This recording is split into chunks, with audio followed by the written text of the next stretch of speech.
Mais d'après vous, est-ce qu'il y a quelque chose de changé dans l'attitude des États-Unis à l'endroit de Cuba? Peut-être. Je vous dis, c'est difficile à vous répondre directement. En tout cas, nous ne fixons pas notre position en écoutant, en regardant ce que les États-Unis font ou ce que les États-Unis vont. Nous faisons notre politique internationale.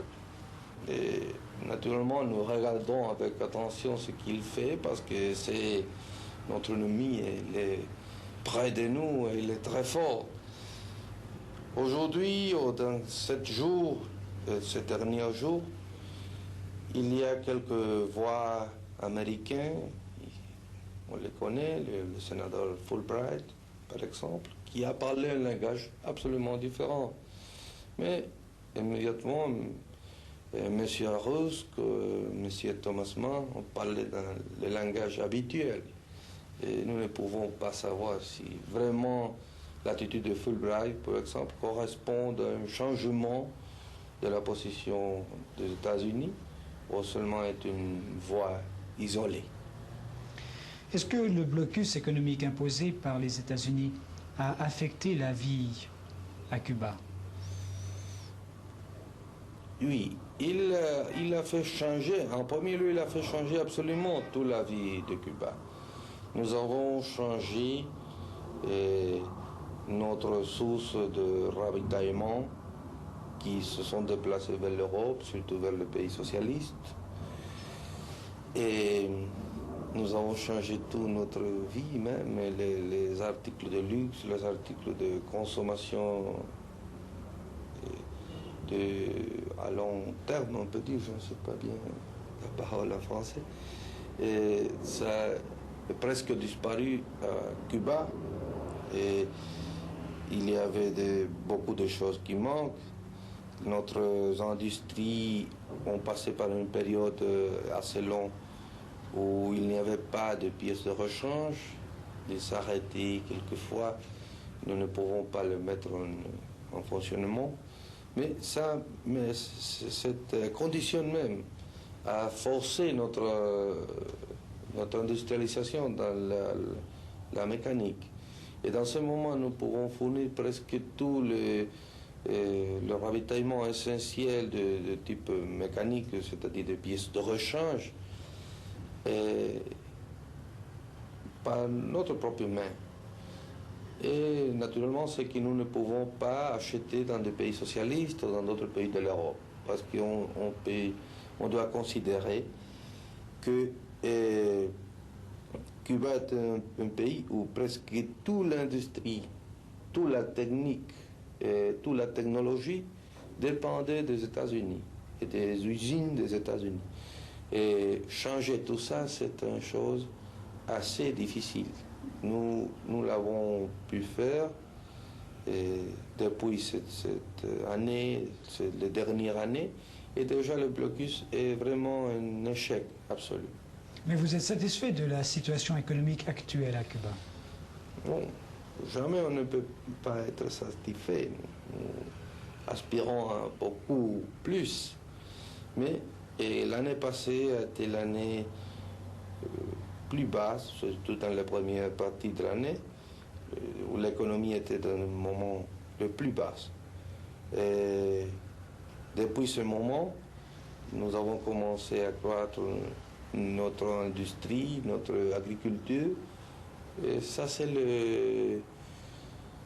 on peut dire, la direction générale qui suit l'économie. C'est-à-dire un améliorement progressif, soutenu, ne pas une chose merveilleuse, malheureusement, mais chaque jour, on peut voir concrètement les choses qui nous faisons. Et ça, c'est encourageant pour le peuple. L'aide soviétique à Cuba, est-ce qu'elle vous est nécessaire? Naturellement qu'il est nécessaire. Je pense que l'aide de tout le peuple nous sont nécessaires. Et si vous parlez s'il est imprescindible, je pense que non. Mais on doit préciser bien ce qu'on appelle l'aide. Parce que toujours il y a quelques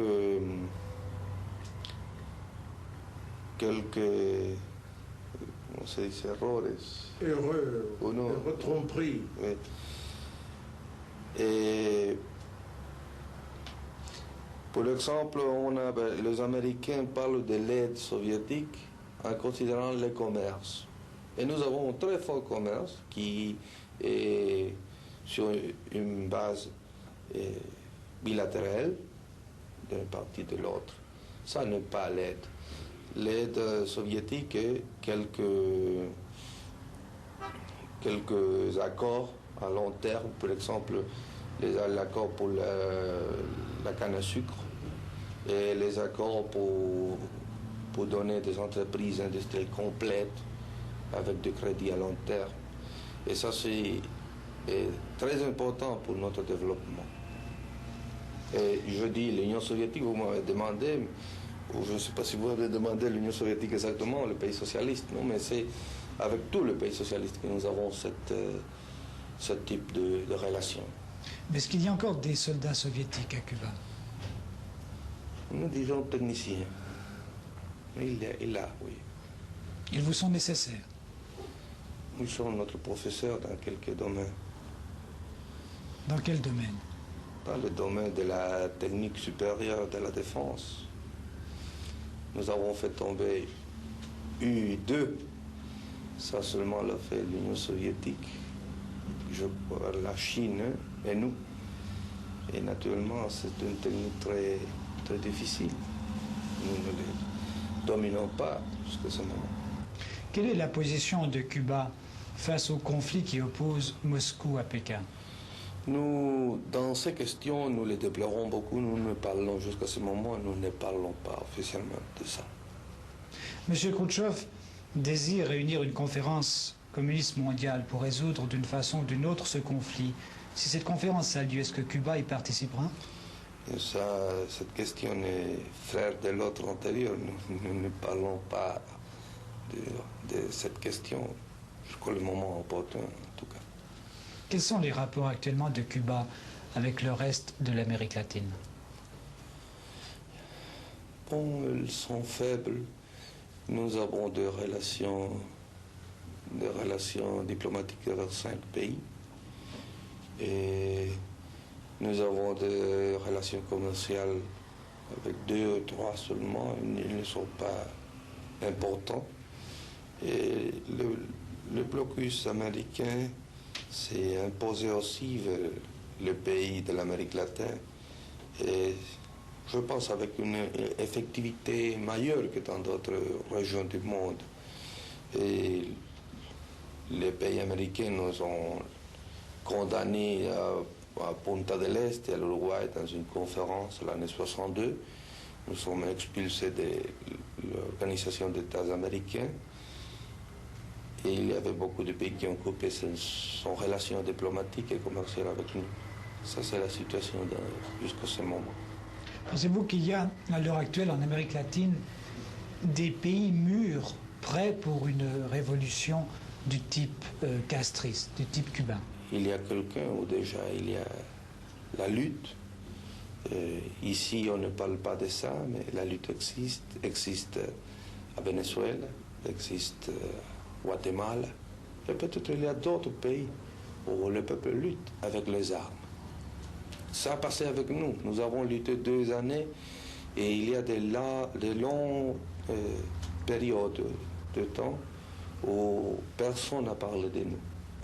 Vous avez parlé du Venezuela et du Guatemala, mais est-ce que Cuba aide les révolutionnaires de ces pays? Moralement seulement, ils considèrent que son lutte est juste, mais jusqu'à ce point.